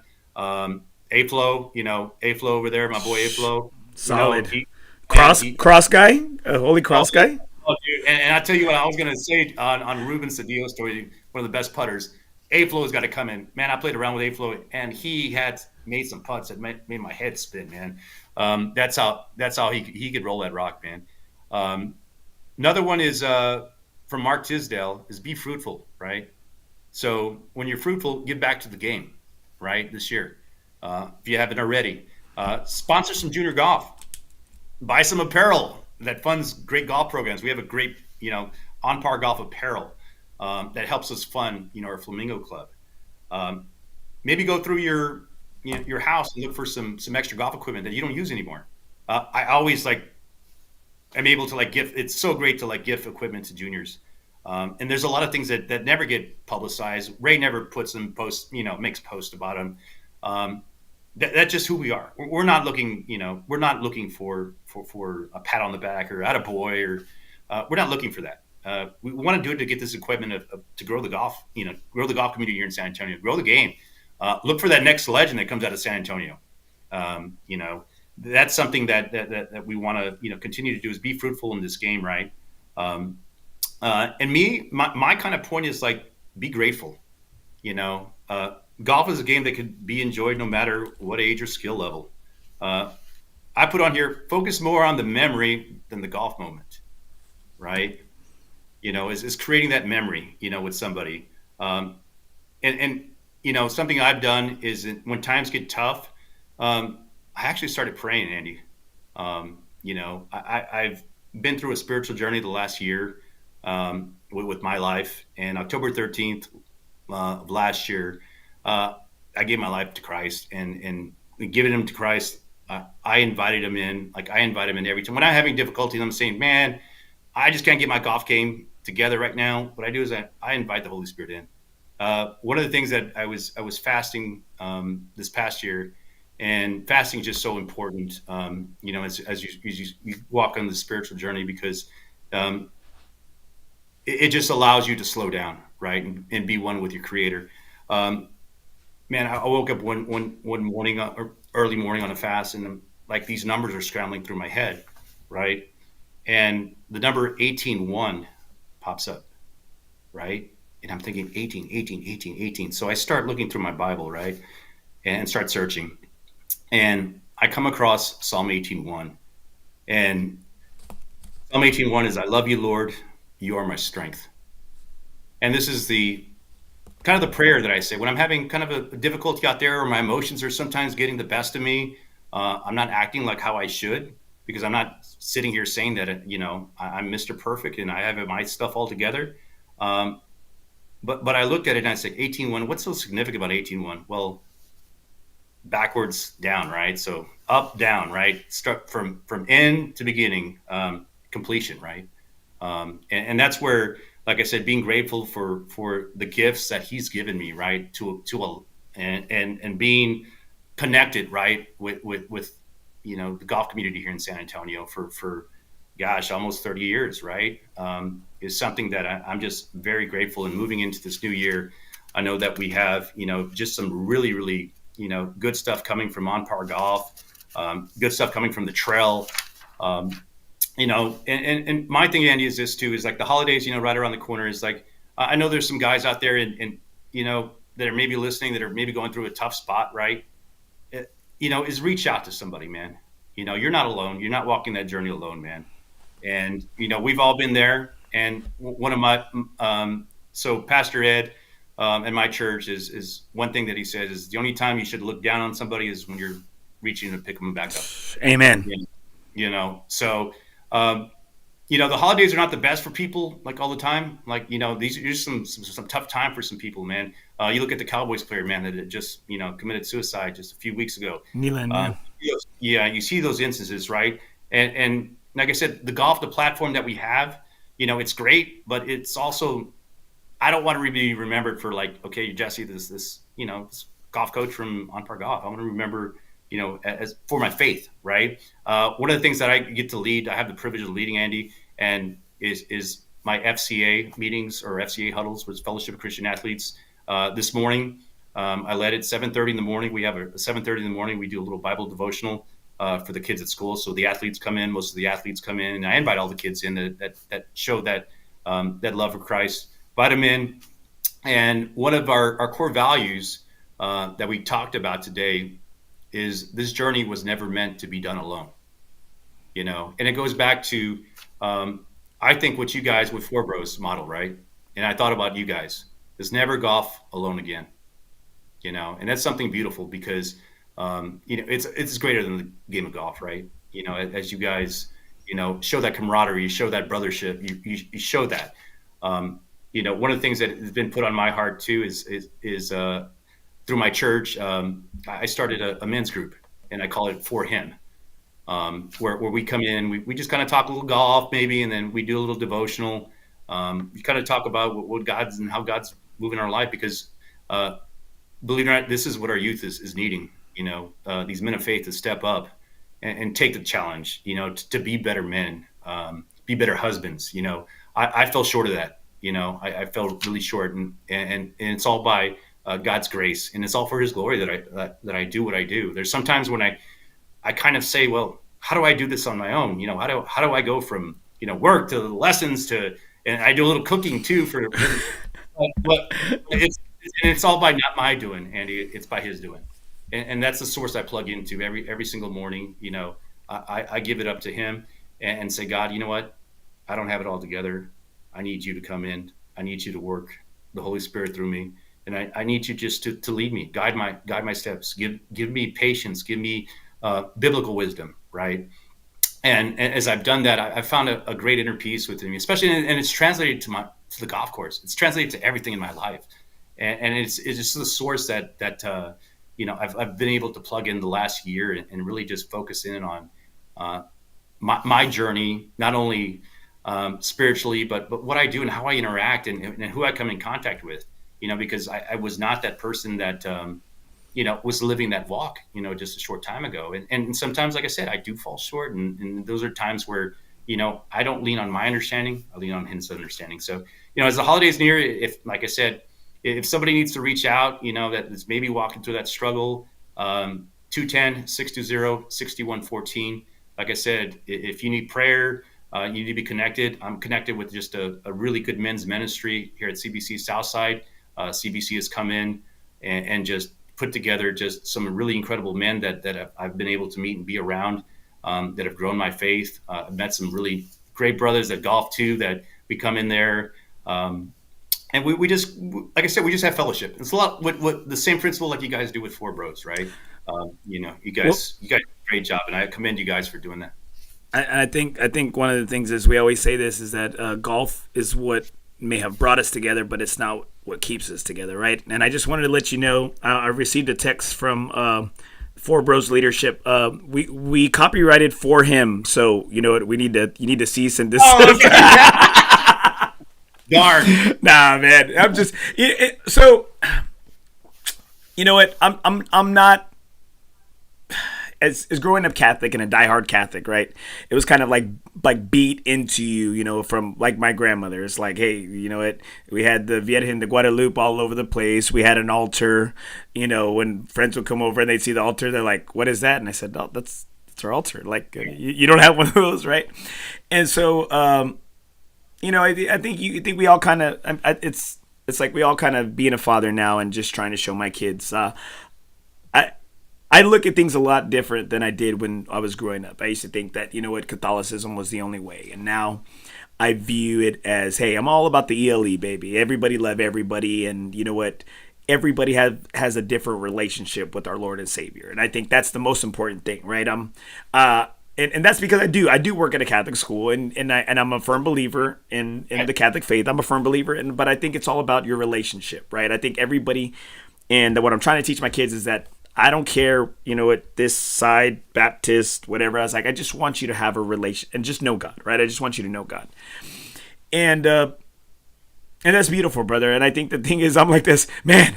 I haven't prayed to God about my golf game. Maybe this is what I'm lacking. This. I was like, man, it's like I got an epiphany, you know. And freaking Jesse's he's giving me the keys to unlock my golf game. Unlock, you know what? Hit my, you know, I'm gonna go under par, you know, my next round, right? And so it's just like, dang. I say, you know what? It's like there's a couple things I don't ask God. I haven't asked for God to be like when I'm gambling at the craps table or like on the golf course. I'm like, man, maybe this is what I've been missing this whole time, right? And so like it's just like I'm a firm believer. You know, I'm a true believer in the toughest moments. I since Jesus revealed himself to me, I've never doubted him, right? I never doubt him, and I think that's a beautiful thing, right? It's just to talk about it and to get it out there, and that know that, hey, man, he exists. You know what? He exists and he's out there, and I love to hear that, man. I love to hear it. People are only going to know Jesus Christ through how our actions, right? You know what? We can say one thing, and if we act another, you know, they're not going to believe us, right? And so I'm proud of you, brother, and I love to hear that, man. And you know what? I love to hear that story. I love to hear, you know what? I love to hear about your fall, and I love to hear, you know, that because you're on the rise, man. You're on the rise, you know it, and you've risen, you know, like our Lord and Savior. And man, you're doing some good things. You're pouring into your students. You're giving back. You know, you're giving back, and you know what? I agree with you. One of my buddies, I dedicated the show last week to one of my buddies, Nuno John Ayala, one of our FOREBROS. You know, he passed away, you know, Thanksgiving, and I don't want to go into too many details. And you're right, man. I think everybody's kind of replaying a lot of things, like, and you're kind of looking at, you know, whenever you're at a funeral or a rosary, you always kind of look back, right? And how can I be a better man, a better son, a better father, better husband, you know, better coach, better teacher, better, you know, cousin, uncle, you know. And so it's just like, I think the thing is that I didn't have the best relationship growing up with my dad, or, you know, we were on and off, and you know it, and that's why I love the game. That's why I love and live the game, and I talk about the game is, you know, my pops is right here with me. Every day we talk, you know, the first thing he says, "Hey, Savas Candy boy, how you hitting them, dude?" You know, that's the first thing he tells me. And you know what? I want to hear that, you know, and we're always talking golf. And he's like, "Sabes que? Get out there, dude, and hit the wiffle balls, brother." You know, like, because I'm telling him about my short game. Hey, you need a chip, man. And then he'd tell me, "Hey, you know what I found? I'm hitting a 62, dude, around the greens, man." I said, "A 62?" I was like, "God." I was like, "What are you doing? What are you doing? Are you scrambling eggs with that damn thing in the morning, you know?" and so it's like, it's a beautiful game, you know it, and you know what, man, you're affecting people in such a positive light, and right. Man, I'm so proud of you, man, and I'm thankful to have you on this show. And you know what, right here I got Gabe Trevino right here, Best Brisket. He's talking about on-par golf. Oh yeah, I do a little cooking too, Andy. You do cook? Damn, dude. Hey, man, you're the total package, bro. You're like Lex Luthor, the total package over here, dude. Yeah. Hey, his daughter's a hell of a golfer, dude. Great. What was his name again? Trevino.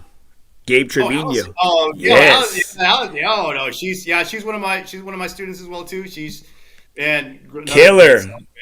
Oh, she is just killer. You know, when Allison came to me, it's just amazing, like the progression we've been able to make with Allison. And one of the things, one of my points too, I don't think I covered it, but it's from my brother AJ Montesinos.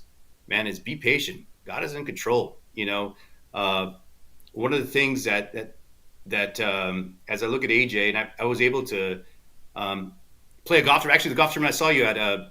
The Blackbird. Yeah, Blackbird. Yeah, Blackbird Invitational, Scholarship Invitational. With DeMonte, yeah, the wonderful work DeMonte does. AJ, you know, is someone, you know, his coin phrase is just let go, right? And sometimes as you just let go, like I said, you got to remember, man, this is a marathon, not a sprint. You know, in this life, you know, especially with your golf, right? It's a marathon, man. It's not something that we're just going to magically get and it's going to happen. I put on here too is like sometimes regression is progression. You know, when you take a step back, you know, it's actually setting you up for something bigger. You know, that goal that you may have, you think it's this goal, but the good Lord says, you know what? No, Andy, I'm going to take you in this direction. I got something. He's got something bigger for us, right? He's like, I got something Yes, bigger for you. absolutely. He's got something bigger for you. Um, you know, it sometimes involves uneasiness and uncertainty, and those, and that's fear, right? And that's the enemy, like trying to creep into our mind. That's fear. So, it's something like even Allison. We had a talk the other day too, and I was able. She was feeling a little anxious, because she was playing a tournament and just complete, like Allison, just complete stud, right? And she was thinking like this tournament, and she had shared with me, and I don't think she minds me sharing it, but she felt like she wasn't good enough to be there. And I said, Allison, you've earned every right to be there. Just because you don't have these accolades yet, you were called. So I shared scripture with her, and I said, hey, listen, like, and I sent it over to Gabe, kind of touch base with him. I said, hey, listen, whenever you're feeling anxious, just remember, whose you are, so it's those little things, like I said, as I coach, like I said, without getting too we're already there. I mean, we're already there. I mean, we're there already. We're already there. So, and I think it's and it's something that we go through, especially in our golf, man. Golf is just such a mental game, man. It's the battle, man, between those 6 inches, right? One of the golf movies that I enjoy the most. You didn't ask me that question, by the way. I know. I'm waiting. I'm letting.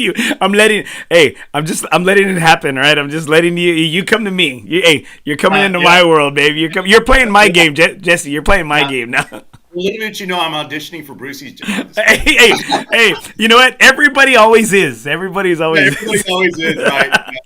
But what ended up happening was, so the back to the golf movie, right? So worldly Jesse would say like Caddyshack, right? Caddy, just because of all the one-liners, man.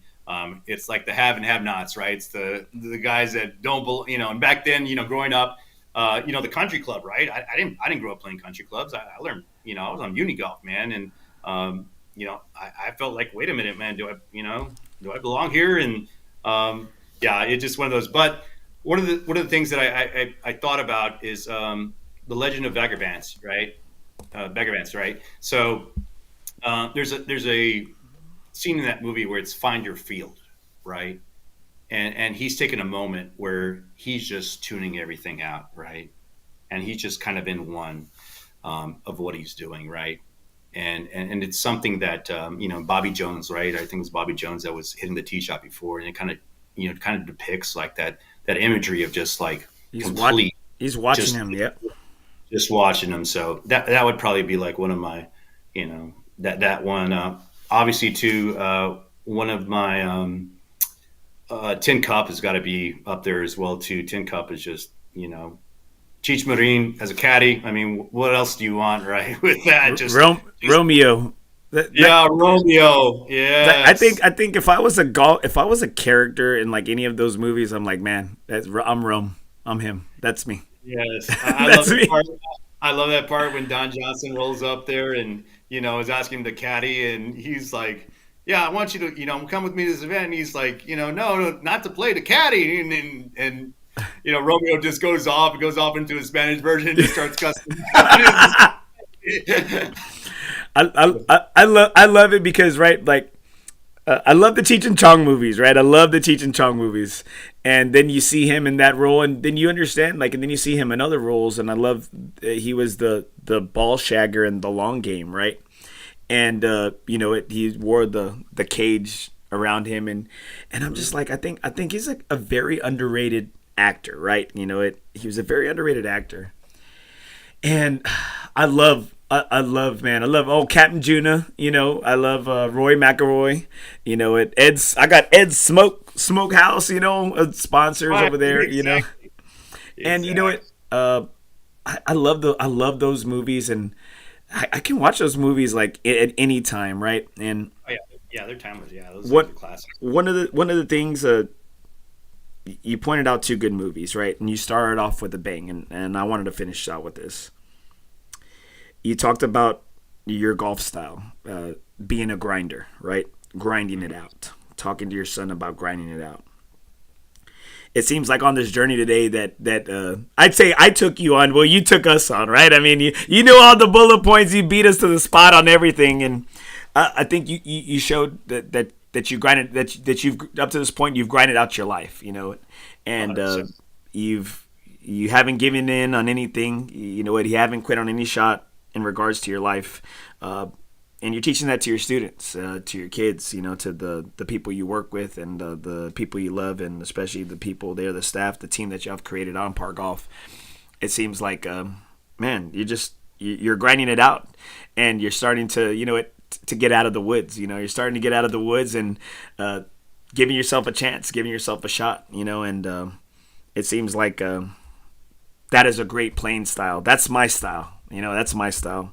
And so from one grinder to another, I thank you so much for taking us on this journey, for being vulnerable, for letting your guard down, and sharing your story, because I know we lost one of our FOREBROS, and I hope somebody listens to this story and grinds it out and just keeps battling, keeps pounding the rock, keeps chipping away, and to where they get out of the woods, and they hit that shot, and they save that par, they save hole, make a good bogey, I think everybody, a lot of times people don't understand what a good bogey is, right?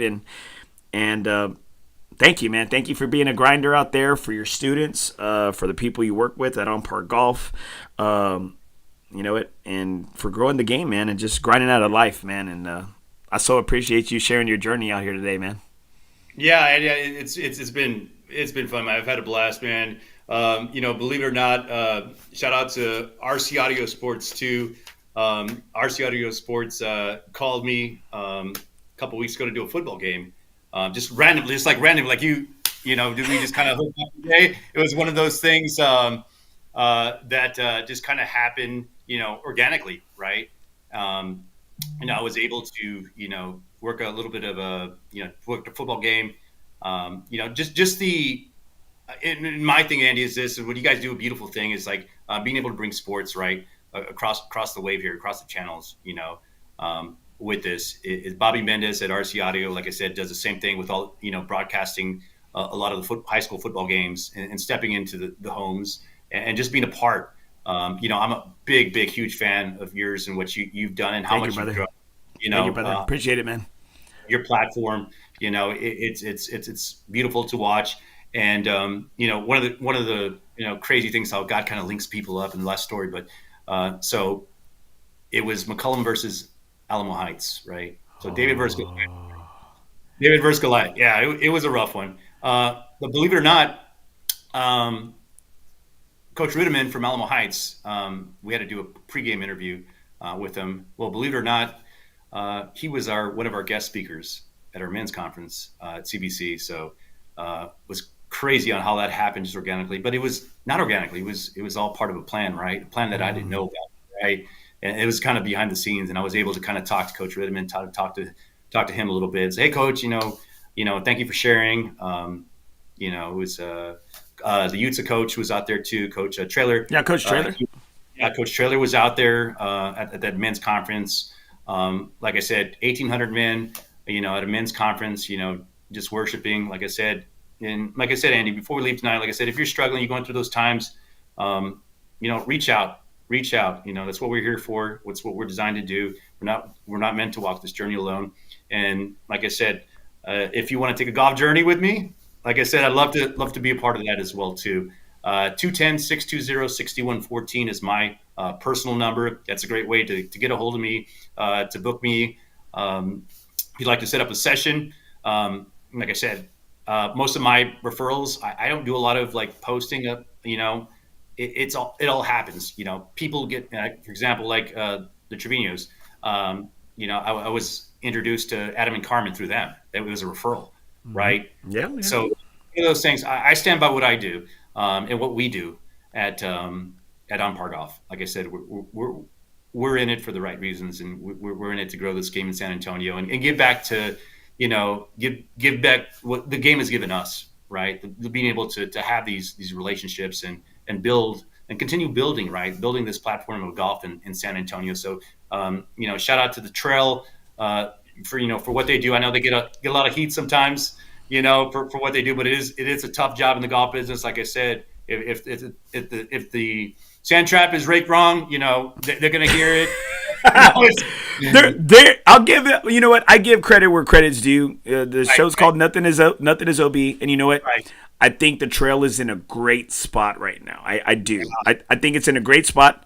They're not making a lot of noise, and it's beautiful. I don't know if it has anything to do with some of the personnel changes that they've made, or I don't know if it has anything to do with them giving the course the breaks that they needed, and you know what, or maybe even some of these rates to where they're able to do right by their customers. And you know what? Yeah. I think the courses are in great shape right now.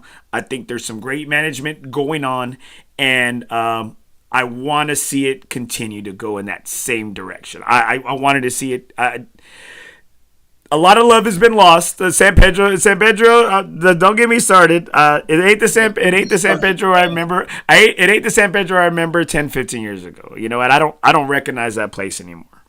Javi is a great manager there, but golf is going in a weird direction. It is, we talked about that. It's not just the trail or San Pedro. It's just different. There's a lot of new people. It is, and it's not bad. It's not bad at all. It's just, it's not the game that I remember. And you know what? And I'm glad, because a lot of barriers are being broken, and I love it. Right? I love it for the next group of people.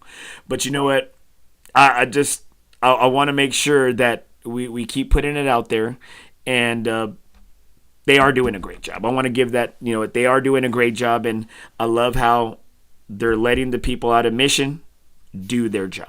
They're letting the people out there in Mission do their job. Course is in great shape. I think they have the customer service is solid out there, and you know what? I love the direction of the trail right now. I do. I want to say that. I do want to say that publicly. I love the direction of the trail. Like I said, they're not making a lot of headways. They're not putting a lot of stuff out there. They're taking care of, I think, what we as consumers always want. We want to see courses in great condition. We want to be able to access it. We want to have better customer service, and I think they're hitting on those points as a consumer and a customer, right? I think they're doing those right now, and I want to see them keep going in that same direction, brother. Well, Jesse, thanks so much, bro, for being on the show. I am going to, everybody who's commented, I'm gonna just put it in the wheel, and I'm gonna spin it, and I'm gonna have them put them in contact with you. And I said, you know what? I'm gonna let them know that you don't got the cloves, you don't got the daggers, you don't got the holy water. You ain't gonna perform an exorcism on their golf game. But you know what? I think just like what you do, what Ray does, what the crew does at On Par Golf, you're gonna give somebody hope, and that's what I want to give in the giving season going into Christmas. Is I want to give somebody else hope that I feel whenever I leave On Par Golf, when I leave y'all's training facility. Well, thank you, Eddie. We appreciate you being behind us 100%, like from day one. We appreciate everything that you do. I hope to see you this weekend too at our. You gonna be able to make it down Saturday to our event here? I got daddy duty. I'm gonna try my best. I'm gonna try my best. I always try. Right here, I got a great comment right here. Charles Rodriguez, great show tonight. Nothing was OB. Hey, it never is. Charles, thank you, Charles. Great. His son is a great golfer. I think he's playing in America's or PGA America's. Christian Rodriguez played at South. What's the one in Georgetown? Southwestern? Yeah, Southwestern, and then he played at UTSA, and so he's giving the dream a shot. Good luck to your boy, Charles. Hey, guys, thanks so much, Jesse, man. I appreciate you, man. Keep doing it, man. Keep grinding out there, bro, for all of us, my brother. Appreciate you, my man. All right, you have a good night, my brother. You too. Later. Bye. Dude, why are we like Brian, like Gathright said last week? Why are we always got onion soup going on over here? Why are we cutting onion stew out here? Why are we cutting onions right there? Oh, there you go. Oh, got some special guest on Saturday, Ray Garza. Okay, Ray, I think something just opened up right here. Hope to see you there, Ray. Right there, Ray Garza, one of the best people out there, and again. I want to say thank you to Ray for hooking me up with Jesse and introducing me to him, and for all the good work that they do for junior golf, growing the game on the south side. And they're at Cedar Creek. They're also at Northern Hills. I'm telling you, I always tell everybody, if you want a good instructor, there's some great instructors out there. I'm not trying to say that this one's the best or whatever, but you know what? If there's something that I can kind of just direct somebody to, Ray Garza and his team, they got 31 flavors of instructors. That all brings something to the table, and they have a way of relaying that information. I think that's one of the biggest things as a coach, as a teacher, is can you relay the information that you see or that's in your head. Thank you so much, everybody, for chiming in, for commenting on the show. I so appreciate you. Make sure, guys, you hit up our crew, FOREBROS Tour. Never golf alone again. If you don't have a home, FOREBROS Tour has a home for you. The best schedule, the best dude. Well, we might not be the best dudes. We're some scumbag. Don't get me wrong, but it might not be the scumbags you want, but the scumbags you need, right? Put together a great schedule. Jeremiah Sierra, our president and tournament director, puts together a hell of a great schedule. We are going to be out at Saturday out at Comanche Trace. In Kerrville, Texas. Thanks to general manager, director of golf, Bobby White, for having us out there. And not a lot of crews get to go out there and play a hell of a country club. 3 championship nines out at Comanche Trace. FOREBROS Tour keeps none of the money. It all goes back to we're a member first organization. That's FOREBROS Tour. Never golf alone again. If you don't have a home, FOREBROS Tour has a home for you. If you'd like to have more information, all you got to do is go to www.nothingisob.com. There's a tab on there that says FOREBROS Tour. It will take you to our unknown golf page, which is what we use. And check us out. Give us a try. It's just You'll never golf alone. It's just some of my best bros. I'm thankful for the group right there. And also, guys, don't forget, we've been coming live all night from the Texas Chancla studio. Make sure you hit up our guy Jesse Hernandez at jessehernandezlaw.com. Hit him up at 210-807-8656 for any of your legal matters, legal problems, any of your issues, criminal law, personal injury, DWI. I mean, such a great quality man. He fights for those people that can't fight for themselves. And you know what? And he's a hack golfer that's been all over the world this past year, playing, living out the best golf life. So make sure you hit him up. That is the Texas Chancla, Jesse Hernandez Law. We're so thankful for his sponsorship of the Texas Chancla Studios. Hey, guys, I'm sorry Brucey couldn't hop on tonight because he could have used some of these lessons right here, but we'll make sure. Maybe we'll see if we can start that series, Breaking Brucey. But on the real, I don't want to see him get better. I want Brucey to be, he's a deadly 20 handicap, 18, 19 handicap. And you know what? The FOREBROS Tour does have the toughest sea flight in Texas, baby. Hey, guys, make sure, guys, you continue to support the podcast. Hit us up. We're on YouTube. We're on Spotify, iHeartRadio, iTunes, Facebook, Instagram, man. We're everywhere and nowhere. Hit us up on TikTok, everything, guys. Thank you so much, guys, for being on this journey. Jesse was a beast.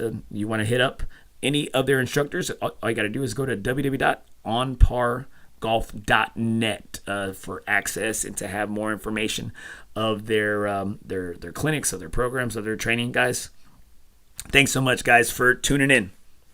That's golf, bro.